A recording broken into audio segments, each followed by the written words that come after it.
So that aha that I had that I wanted to do good and make money, both from what I invested in through the speculator fund and through the concepts that we created through the cultivator, that idea has mushroomed into something that I'm super, super proud of. And the key to where my pride comes from is not just the money that I make. It's not just the impact, but it's the way in which the impact and the money is made. So let me say that again. So what I'm proud of today is not the fact that I've got a multi-million-dollar portfolio of companies and investments, all of which do good. It's not that. It's not the fact that I'm doing all this good in the world, but it's the way in which those two things occur, which brings me back to the topic of how do you grow good? And when we started ShiftCo, we knew that we wanted to do something impactful. And we set up ShiftCo as a public benefit corporation. And you're going to understand the difference here in a minute about what that means versus a B Corp. But we set it up as a public benefit corporation because we wanted there to be a clear and designated impact. We started we did our first impact report and we were measuring our impact and we were like, wow, it's July of 2022. We've been in business for 2 years. 77% of our members have doubled their revenue. Wow, that's really cool. How do we change that so that number is higher? How do we really, really move forward and make it so that a large portion of our members grow? So we actually took a step back and we went back to a year prior. And we said, where were we a year prior? 53.4. How did we go from 53.4 to 77? And then we basically honed in on a couple of key strategies. And today, 84.9% of our members have doubled their revenue since joining. Typically, most do it in about a year. So this giant leap over this course of from our first year in business all the way up to now 3.5 years, headed towards 4 years in business, this giant leap of impact is really at the heart of how you grow your good. And what that means and why the B Corp movement is so important in this strategy is when you commit to making an impact, what you're also committing to is measuring that impact. And when you measure that impact, you make dramatically different decisions. And that was really the aha for me and where I really understood what the B Corp movement was and what stakeholder capitalism was, is it's not just doing good. It's not just doing good and making money. It's the way in which you do it. And that's what the B Corp movement is. And that's why I've invited Nathan to come here today and to talk about the B Corp movement and how to grow your good. So with that, Nathan, I'm going to turn it over to you. Nathan has become one of my most favorite people in the world. He truly is both a fire starter, like he ignites my energy every time I talk to him, but he also really understands that growing your good is about the impact that you make, but it's also about the people and the relationships along the way. So Nathan, take it away. Awesome. Yeah, thank you. Yeah, I'm very, I mean, you'll hear it, very passionate about this subject. And I'm also very passionate about how we have these conversations about doing good without it becoming something that distracts from us running for-profit businesses that have to make payroll and pay vendors and grow our business and retain earnings and pay ourselves. And I think it gets lost a lot. So you'll hear that come out a lot today. And then real quick too, Terri, just to touch on before I get into the meat of this, like the difference, we'll talk about the certification B Corp. That's kind of my specialty. There's also public benefit corporation as a legal status of your company, similar to a corporation or an LLC. Not all B Corps are public benefit corporations, and not all public benefit corporations are B Corps. So I just want to make that distinction. There is a legal requirement to certify that I'll talk a little bit about, but you can, like for me, my business is still an LLC with an amended operating agreement with stakeholder verbiage in there. That's about as much as I'm legally smart enough to explain. Um, people ask me those questions. I'm like, go to your lawyer. I know enough to be dangerous. So anyway, I'm gonna let's see, share my screen here. For some reason, my nervous tick lately has been humming the beginning of the Brady Bunch theme song. So you're gonna get to know me today. I'm fairly quirky. As if the like red smoker evening jacket didn't give it away. This is my second red jacket. Anyway, it's kind of become my thing, and my wife found this one, and it's nicer than the other one, so I'm kind of breaking it in. So congratulations. All right, no, that's not what I wanted. I wanted slideshow. All right, I'm assuming nobody's told me they can't see my screen, so I'm assuming we can see my screen. So I'll go ahead and get into this. This one, there's the other red jacket. There you go. It all started on that TED Talk stage where I was like, that red jacket's gonna look good with this red dot. So I did my undergrad and my MBA from UGA. If you can't tell from the background, it makes Terry, who is an arch rival Florida Gator, very uncomfortable. I started my own company in 2021. I'm kind of an accidental entrepreneur. I was working at the next bullet at Victorium Solutions. After I was actually working kind of while I was doing my MBA. I worked on a project and then they hired me and I was helping them certify as a B Corp. I went full time there and then people started asking me if they could pay me to do their B Corp certification. And my CEO was super cool. Talk about B Corp mentality. Said, why don't you start your own LLC and I'll help you scale it?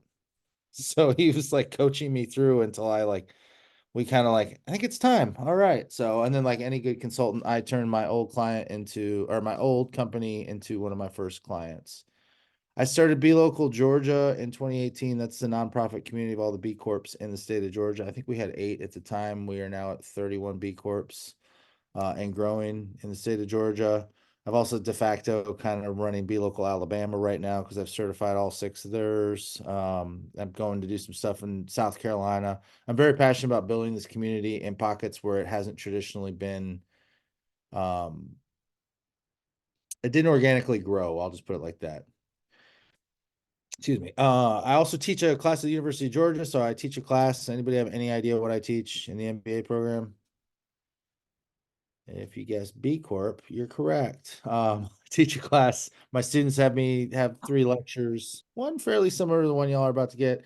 And then they work with a local company on actually navigating the certification process. And then I have a bunch of other stuff. I'm on the board of B Academics, which, yes, is a B Corp related nonprofit. I do have one board that doesn't have anything to do with B Corps. That's Keep Athens, Clark County Beautiful. I just rolled off a board chair. I have a B Corp podcast. I did a TED talk about reimagining capitalism, and I wrote a book that kind of has nothing to do with any of it other than my passion for helping young adults figure their what out. So anyway, that's enough talking about me. All right, for the agenda today, just real quick, want to kind of like give you guys an overview. I'm going to set my little timer too, so I don't lose track of time. Talk about what it is, like what is B Corp, like what is the kind of the I don't know, the basics. And by the way, we have a small group, so if anybody has questions, raise your hand, jump in, ask. I don't mind being interrupted. I teach, so I'm used to it. But we'll go through just the basics, and then we'll get into the actual Win Good Grow. So making this business case around foundational excellence, sustainable growth, and market differentiation. These are the 3 that I've kind of boiled down to. This is the value of the process, the value of and I'll share some of the anecdotals and the stories and the experiences of going through this, but where the ROI is in this. And you'll hear me use that term a lot. You'll hear me talk about the return. You'll hear me talk about leveraging this certification to grow our business. My passion, one of my many passions, one of my passions in this space is to encourage impact businesses, mission-driven entrepreneurs to talk about the good they do, not to be ashamed of it, not even ashamed of it. They just like, I don't want to brag about, I don't want to talk about what I just do the good. And I don't want people to know about it.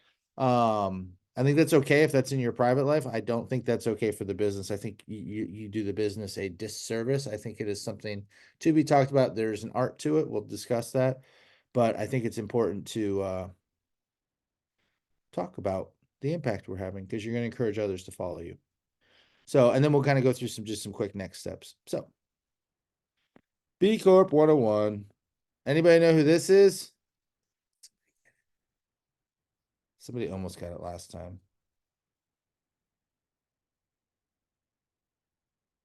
What did somebody say? Oh, Alan Greenspan. It's not Alan Greenspan. This is Milton Friedman. Milton Friedman became famous in 1970 for writing a New York Times op-ed. He was an economist at the University of Chicago. I won't bore you with economic theory, or I promise there's no demand curves in here. Milton Friedman wrote the op-ed essentially that business is in the business of business, and businesses exist to serve their shareholders, to make money for their shareholders, nothing more, nothing less. If you want to change the world, you do it on your own time. Employees want to work for the company that can pay them the most, and customers want to buy the best product from the company who can sell it to them at the cheapest. It laid the groundwork of shareholder primacy and basically the way we teach capitalism, that's where it stops. That's what we don't teach any of the do good. We don't, it doesn't matter. It's not important. And in theory, he's an economist. So in theory, yes, he's right. But what's been interesting over the last 20 years has been this shift away from employees wanting to work for the company that can pay them the most. You're seeing more and more employees want to work for the company that gives them the most. Not saying they have to derive all their purpose in life out of their job, but they want a job that means more than just a paycheck. And they want to work for a company that wants to do more than just make as much money as humanly possible. They want that higher meaning in what they're doing. They want to be serving some sort of good in the world. And the same thing with consumers. Consumers have decided that maybe not. I mean, there's still a large set of consumers that by economic necessity have to buy the cheapest product, but a lot of consumers, a lot of disposable income is looking for products that are made zero waste, that are made like that makeup, they're looking for that, the Allbirds shoe that has zero carbon footprint, not neutral, zero. So this whole shift is really a generational evolution, if you will, which is a term I heard on a podcast the other day I was recording. It was really interesting. Older, middle-aged white male talking about basically I'm either going to adapt or die because I have to recruit kids coming straight out of college. So, but that's Milton in a nutshell. And Milton led to this brand, which everybody remembers, the old and one, or maybe you don't remember and one. It was like the peak of I'm 41, just to give you some context. That was like the peak of my, I don't know, mixtape. It was like the onset of the internet. We had mixtapes, we had YouTube videos, and one was doing this really cool brand. They were paying their people like crazy, like just crazy things that hadn't been done before. Even their outsourced, like their manufacturing teams. This is when Nike was getting caught paying like a nickel a day to make shoes, and And1 was paying living wages. So And1 scales this business up.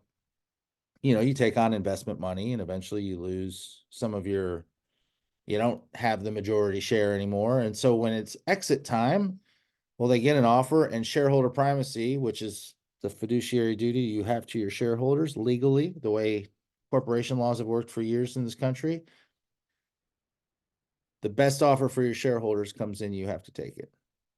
If it's in the best interest of your shareholders, there's no like, well, what about the suppliers we're using? Or what about those benefits we have for our employees? There's no real bringing any of that into the conversation. You can only discuss what's in the best interest of your shareholders. So private equity firm comes in, private equity firm buys it, the owners exit very well.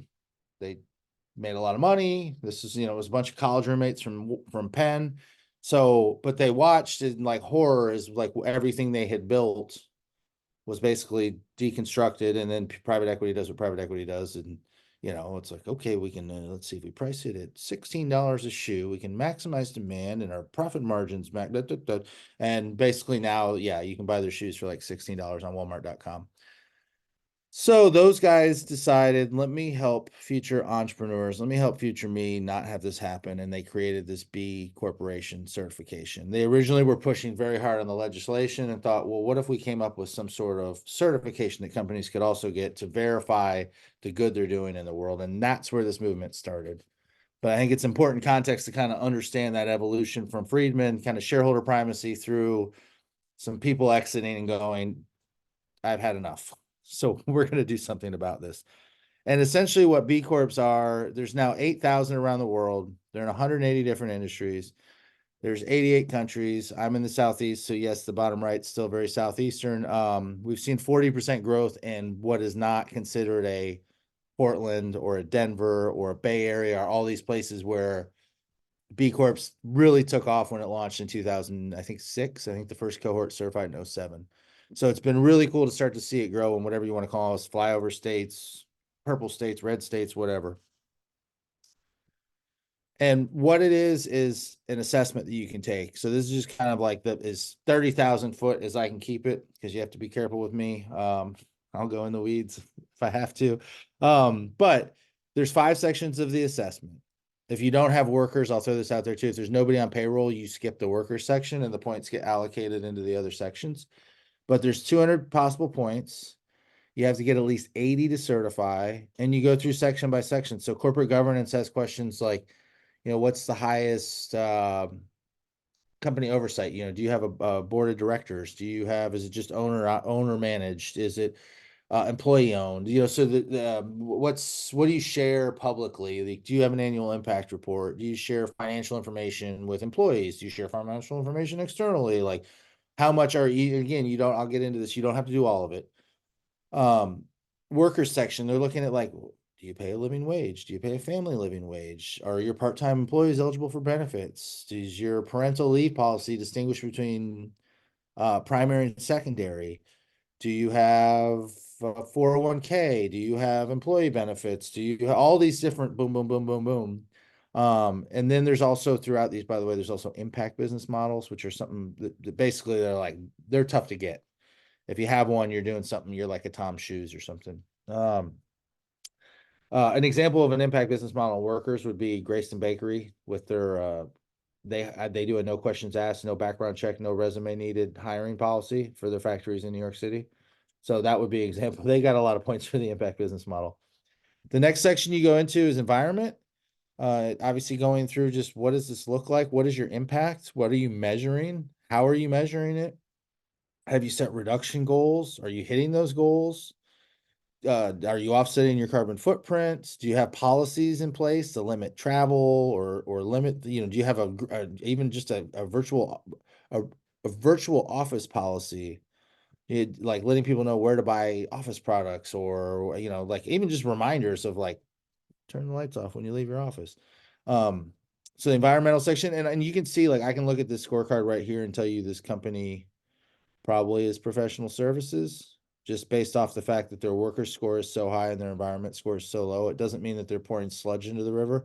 It probably means they don't have much of a supply chain. They probably don't produce anything. So, and different companies will complain about different parts. Like professional services are like, I can't do anything environmentally. And then you'll have a company that manufactures that maybe isn't paying, a consulting company is paying 45, 50, 60 bucks an hour to their people. Manufacturing company might be paying, that individual or family living wage, which, is probably about a third of what a consulting company is. So you'll see points fluctuate. I can usually tell what industry they're in by their scorecard. The community section has, you guessed it, community impact. So like how many hours, and this is where I love, because I'll meet owners and they go, oh man, we do all this community work. Oh, Nathan, let me tell you, like we do these volunteer days. And it's okay, how many hours did you volunteer last year? I don't know. How many employees volunteered? I don't know. What did you do in the community? Trash cleanups. How many? How many bags of trash did you get? We have, we're not even thinking about this. We're just, and it's not bad. There's no way to tell any compelling story other than to put the picture on the website where everybody has a brand new shovel that hasn't even been in the dirt yet. And they've got their company shirts on. And other than that, there's no tracking. Same thing with diversity, equity, inclusion. Oh, we'd love to build a diverse team. And there's no real tracking, even from not even just like, oh, here's our okay, blah, blah, blah. Here's our diversity numbers. What about the applicant pool? Huh. I don't know, never thought about that.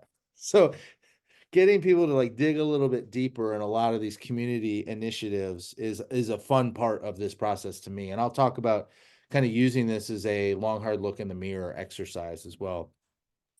And then lastly, there's the customer section. Essentially, are you treating your people like people, your clients like people, or are you treating them like data to be sold? So what are you doing in that arena? Are you telling them what you use their data for? Are you giving them an opt-out? Are you voluntarily in the US GDPR compliant? Do you have a guarantee? Do you have a warranty? What is your feedback mechanism? What do your feedback mechanisms look like? So that's the customer section. So those 5 sections, you get to a total of 80, and then you go through an audit through B Lab, and they'll pick like 30 questions and go, yeah, prove it.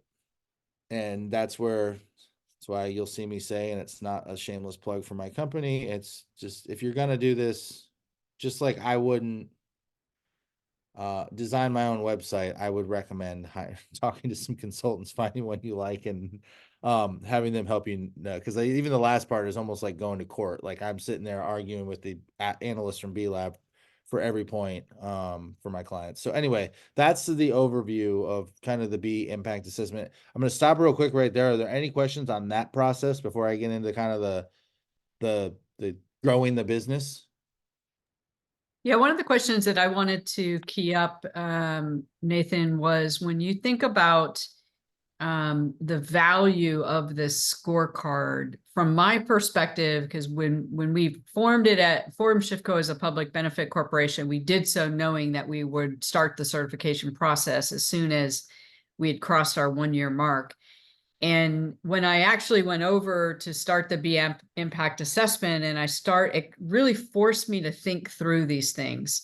So draw the parallel between the scorecard and the requirements to how that translates to making you a better company.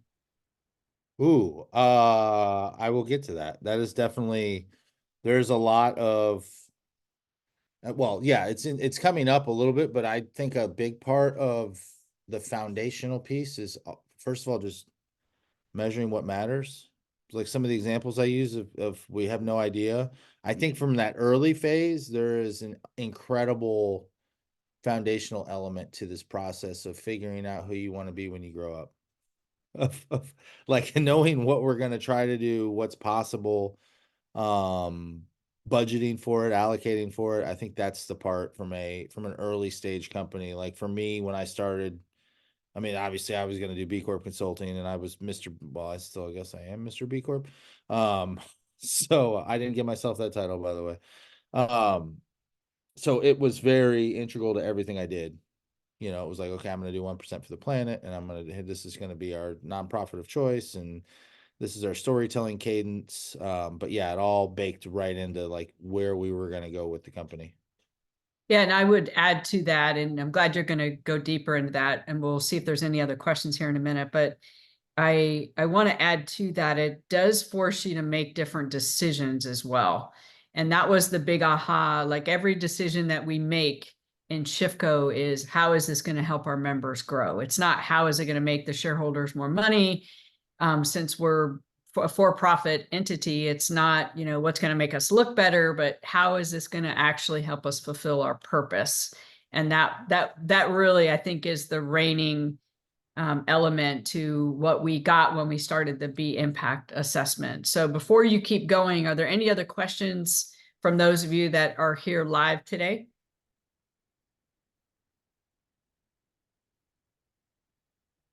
See note taking, which is good. Makes me happy. All right. So no questions. Keep going, Nathan. All right, keep rolling. All right. So yeah, this is basically it in a nutshell. Last 20 years, good products. And all of these are good. I mean, I have nothing bad to say about lead. I do usually use lead as an analogy, except the last 2 times I've done it, I had crickets when I was like, does anybody know what lead certification is? Guess there weren't a lot of people that like buildings in the room. So anyway, it's to a business what lead is to a building. But yeah, basically now there's this focus on not just having the organic product, but I want to know that you're treating your people well, in addition to your supply chain being clean. Like I want to know all the things of how the company's run. So that's been the big shift. So making the business case. So here is where we're getting, Terry, to your question: foundational excellence, sustainable growth, and market differentiation. I call foundational excellence standards that help define current states, or if you're just starting out, like this is our goals. But also now that we have our current states, how do we improve them? The old, like, you can't improve what you're not measuring. So measure what matters. I think it challenges the business to always strive for more, because there's an element, and especially too with the gamification and a scorecard, you're always looking to like I mean, at the end of the day, you just want to be above 80, but like if you were at an 81, you're like, can we get to a 90? I mean, even in Alabama, I worked with all 6 of their B Corps, and there became a competition within the cohort to want to have the high score out of the cohort. And I'm like, just get to 80, don't worry about it. But it was healthy because they were kind of figuring out, okay, when we recertify, I'm going to go after this, or I want to do this. And also my job though to rein them in too and say, like, don't go out of business doing all the things. Let's talk about this. So the third one, locking your mission. And we'll talk a little bit about the legal stuff too. And then we'll talk sustainable growth. We'll talk market differentiation, and my love of green and woke washing, which is the newer one, and earned recognition. So this is kind of the foundational excellence. Who will you be when you grow up? And I mean that as a company. I think about who we are now with 1 employee and who I want to be when we have 10 employees and then 20 employees. And we'll probably add another one this year, and starting to think about like, who will we be when we grow up? And honestly too, like, will we stay true to this um commitment, this ideal of who we are as a business? What matters to you? I think going through this assessment as well also helps you kind of figure out, like, and I'll talk a little bit later. I can't remember if it's the next slide, but anyway, there's like a picture of a buffet, and because it's kind of an a la carte buffet with this assessment. You have to do enough good in all these sections to get to your 80. So what matters to you? What's important to you? Um, and then within those areas, what are best practices? Like, not that we're going to be able to do what Patagonia is doing right now. Like, I talked to a friend of mine with a B Corp the other day. He's like, I can't afford with 150 employees spread out over 4 offices to offer in-house daycare. I'd love to, but I can offer flexibility to those employees to be able to, like, leave work early and go catch the T-ball game, or go pick up your kids from school and finish up your work from home. Like, I can offer those things to make this some semblance of the work-life balance that I'm not Google. I'm not going to have a cafeteria in the office. So it was a very interesting conversation, but talking to some of these B Corps and figuring out, even just using the assessment to look at what the answer options are and how many points they're worth, like, companies actually do that. That's crazy. And then thinking about, if it's important to you, how would I get from this first box that we checked to the 4th one? And how do I also then tie it back to my goals of, like, how does this help with employee recruitment and retention? How would I talk about this in a job description? How would I talk about this in a white page or a one page that we're going to send out to a prospect? How do I plan for this, budget for it, allocate for it? I mean, that's the other part, especially working with I do a lot of like tech stars, guest lectures, cohorts made up of, I would say the 1 to 5-year-old companies who are still kind of figuring it out and adapting, and like, let's also budget and allocate for these things if we are going to do them. Because it's great to say we're going to do a 6% match on our 401k, but if you crunch the numbers and you can't afford to do a 3% match, maybe we need to talk about that, and we need to figure out what's that plan look like, and how do we start to budget that into our revenue goals and our P&L for the year if we're going to do some of these things. Or sometimes it's, what do we do with, health insurance when we're first starting? You get that first employee. Can I give them a stipend? Can I, like, how do I do this without bankrupting the business, because there's no margin, no mission, if we're out of business? And then what do I need to be measuring, tracking, goal setting for? What are those like pieces of like volunteer hours, charitable contributions? I would hope we're budgeting for charitable contributions, and hopefully also that we're sticking to our budget for charitable contributions. Great tip I picked up from somebody the other day. Told me he has his employees vote on the cause they're going to, in their different regions. The employees vote on the cause they're going to support. And he goes, it's the easiest no in the world. Cause I say, geez, Jim, I'd love to help you out, but we have this one cause thing, and my employees vote on it. So, and that's, our funds are allocated for the year. He says, it gets you out of every ask that lands in your inbox for a check here and a check there. I was like, brilliant, stealing that. So, but measurements, tracking, goal setting, again, I think we kind of go into a lot of this stuff with just like, oh, we're going to go do some good in the world. But until we track it, we can't really tell compelling stories. And I'll get into the storytelling piece in a little bit too, because I think that's one of the most important parts of that last bullet. I love this one. I love pexels. You can find any image. Challenge your business though. Like this is kind of my thing of like exercising these muscles, tracking these numbers, I think makes you stronger as a business. It makes it's like a muscle memory thing too, that it becomes ingrained in who we are and it becomes a part of our DNA. I don't know that I'm going to get the 1992 tattoo on my stomach, but might be a 1983.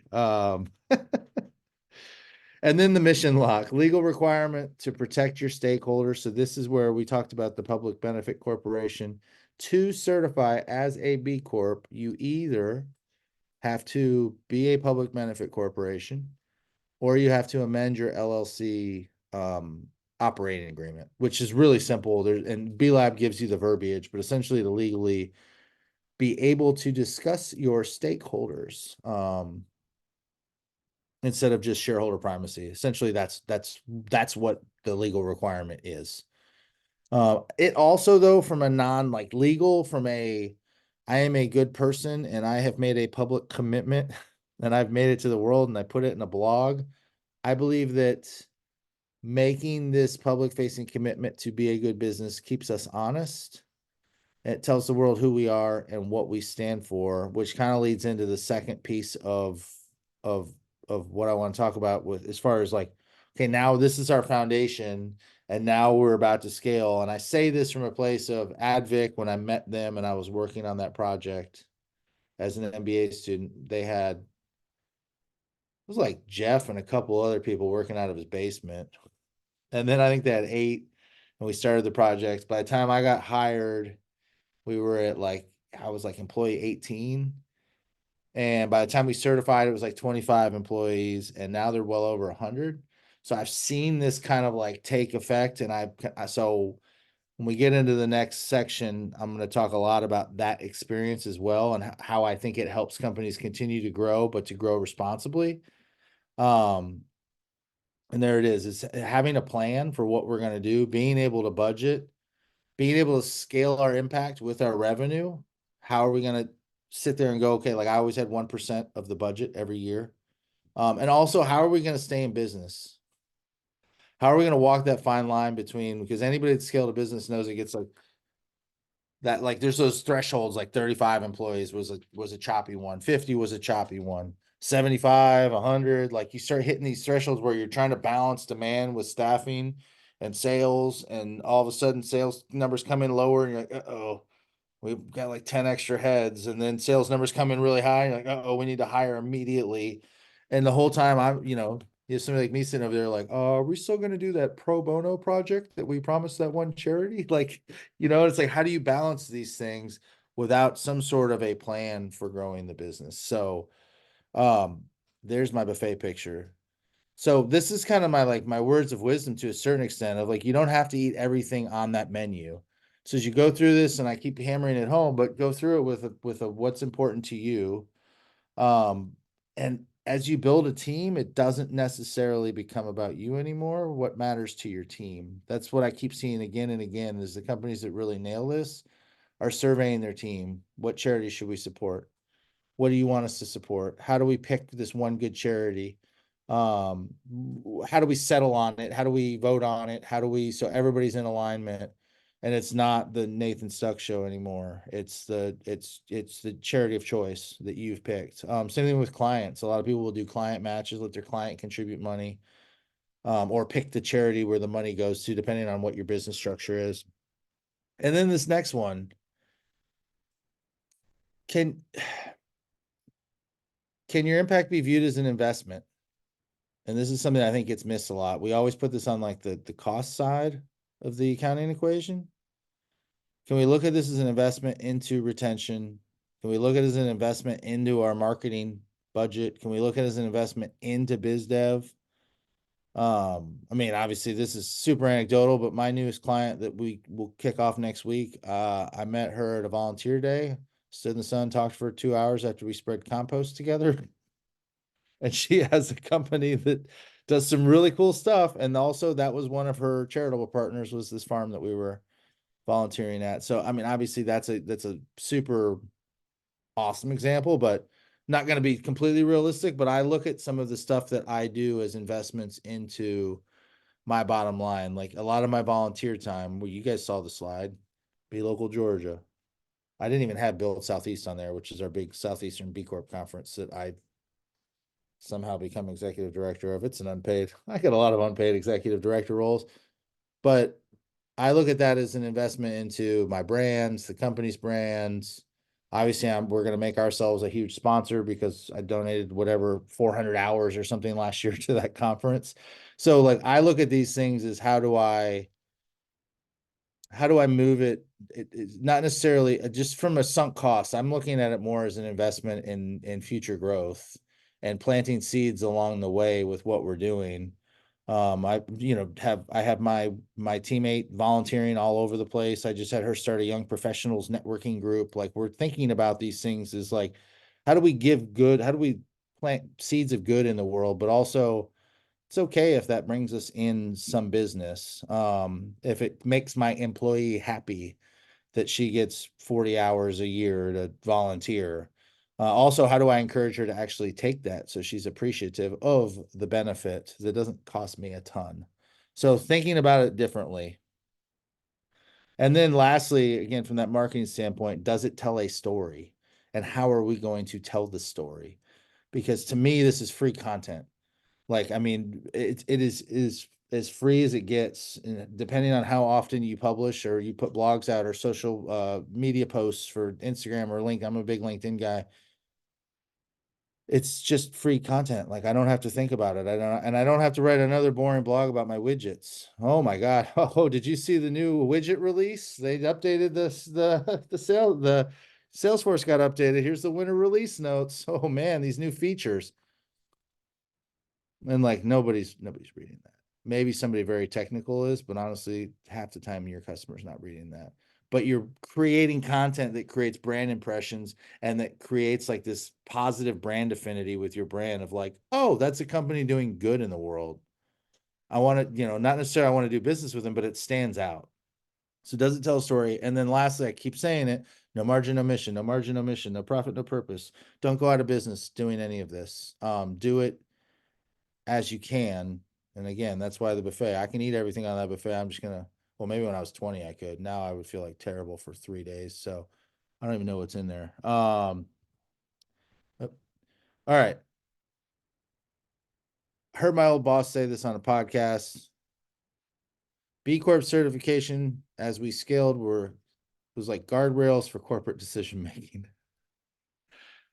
This is actually a picture as I was driving out of Death Valley last year on the way to do my TED Talk. I like to use my own pictures if I can. But anyway, he joked though that he goes, we left a lot of paint on those guardrails, but we didn't go over the side of the mountain. And so I thought that was interesting because it is like I mean, you're just trying to, and the other analogy I always use is like taking on water. When a boat's taking on water, you're trying to figure out like what can we throw overboard? Like what weight can we get rid of to keep this boat afloat? And when you realize like the impact and the purpose stuff and the volunteer stuff, you're like, throw that overboard. And you're like, oh, we bolted it down. All right, we got to find something else to throw overboard or we got to bail faster. So it forces you to kind of stay true to the mission and keeps you on the road, keeps you going over the edge. All right, so this is the big piece. This is the part that I always fear people don't want to do because we do good because it's the right thing to do. Yes, but market differentiation and earned recognition. So let's talk about breaking through the noise and the skepticism because people are very skeptical right now. We're about to talk about that. You have a better story when you're doing this and you can share metrics and numbers and quantifiable things and outcomes versus outputs. Like Terri didn't share how many clients they worked with. She shared how many have doubled their revenue. So like those types of powerful numbers go, whoo.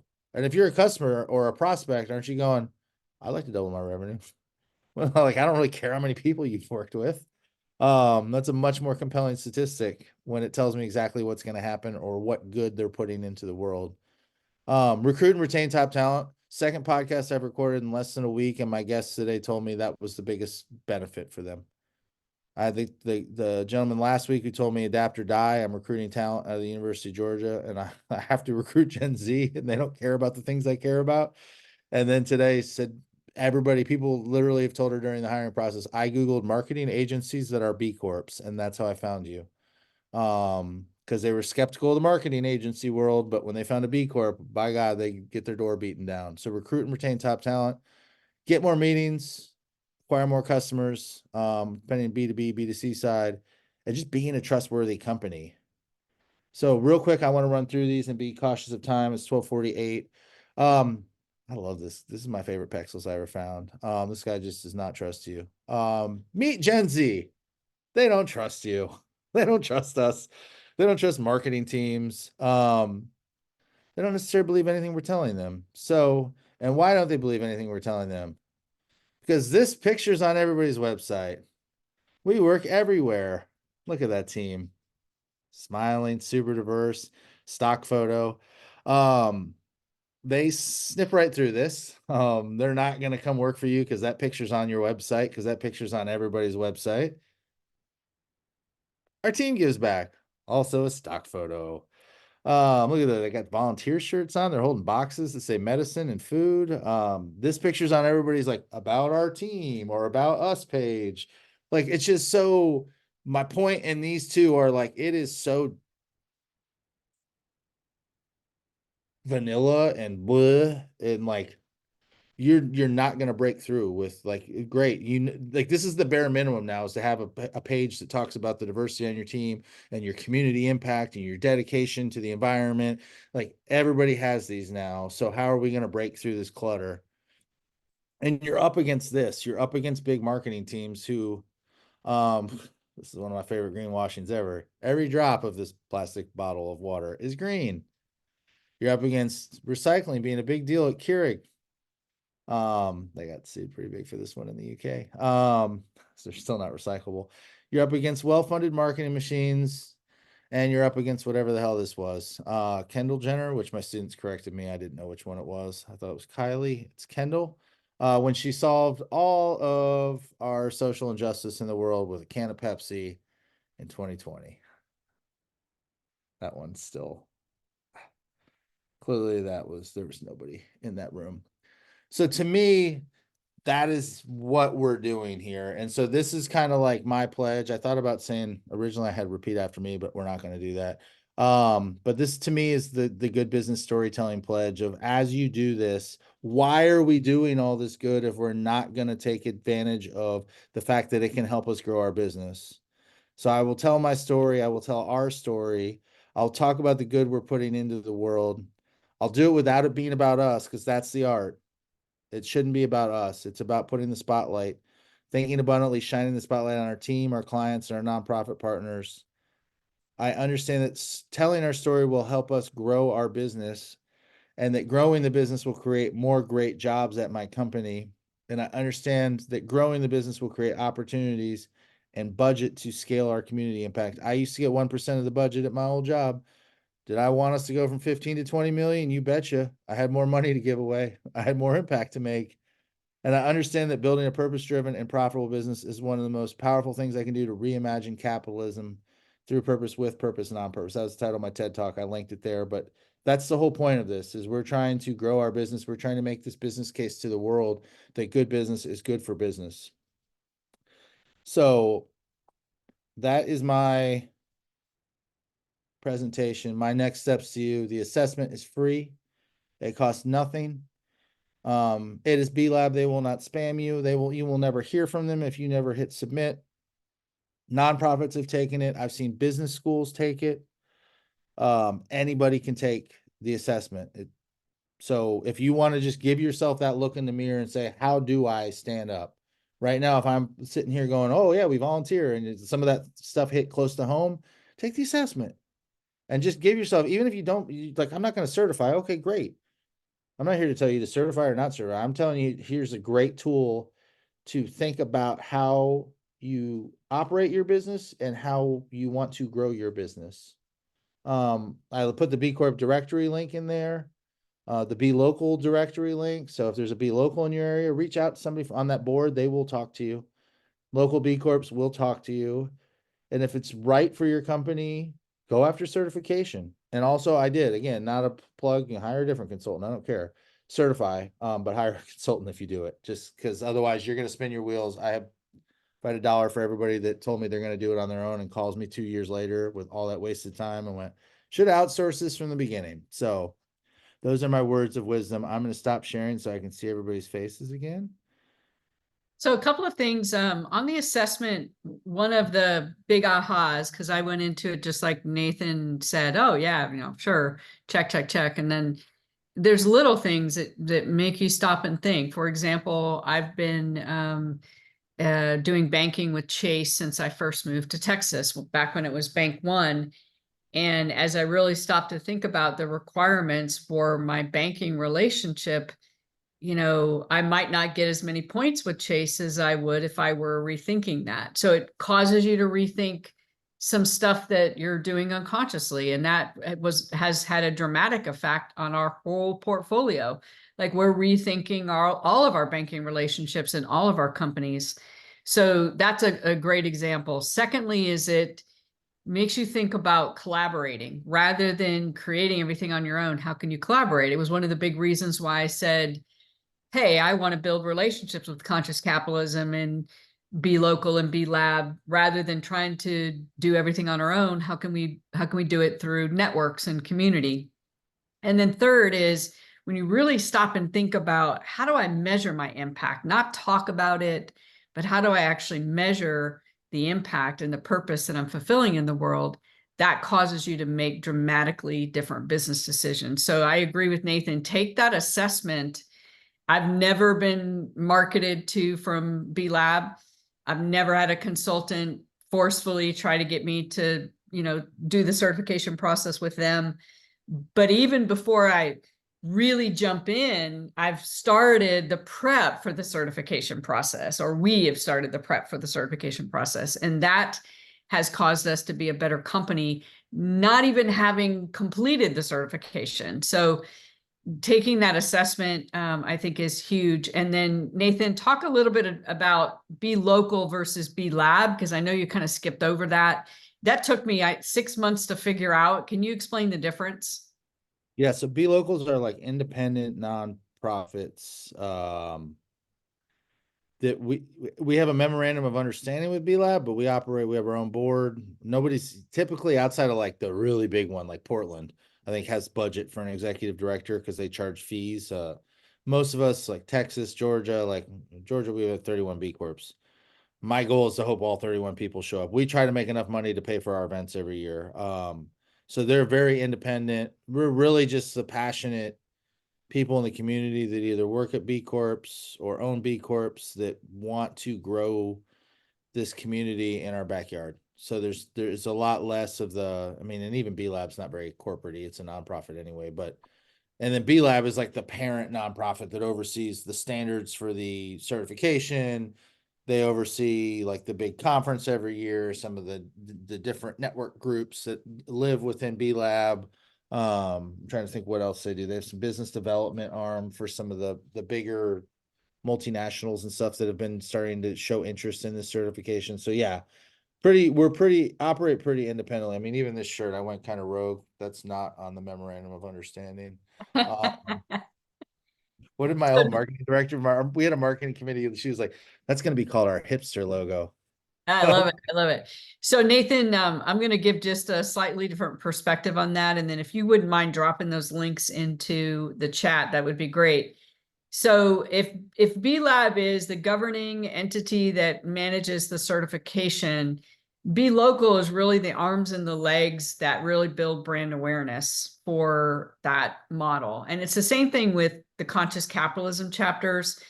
When you can get involved in some of these local chapters, whether it's conscious capitalism or a Be Local chapter, you realize you're not alone. There's a lot of other people on this journey. You get inspired by the stories of people that are doing amazing things in the world. You get help and support. So wherever you live, look to see if there's a conscious capitalism chapter, look to see if there's a Be Local chapter so that you can network with others that are on this journey while you are growing your impact. You don't have to do it alone. Yeah. Any other questions before we wrap up? Put our elevator pitch to mine. Well, you can connect with Nathan on LinkedIn. He's one of the most fun people that I've met on this journey. His team is really buttoned up in preparing people to go through the certification process. I agree with him. Hire a consultant to do it. That's what we're doing. And you know, if you focus on doing good, but also measuring your impact, you're going to make a way bigger difference in the world. So Nathan, thanks for being part of our community, and thanks for inspiring me to be a better leader and to build a better company. Yeah, thank you. Thanks for the time. And I'll warn everybody here, if you say B Corp 3 times fast, I show up in your living room and start talking about B Corp. So be careful. But if you ever have questions, find me on LinkedIn. I'm happy to answer questions. I mean, I've been doing this now for 6, 7 years of just diving feet first in this community. I love this community, and trying to change the world, one business, one job, one customer at a time. Thanks, Nathan. We appreciate you. Bye, everybody. See everybody.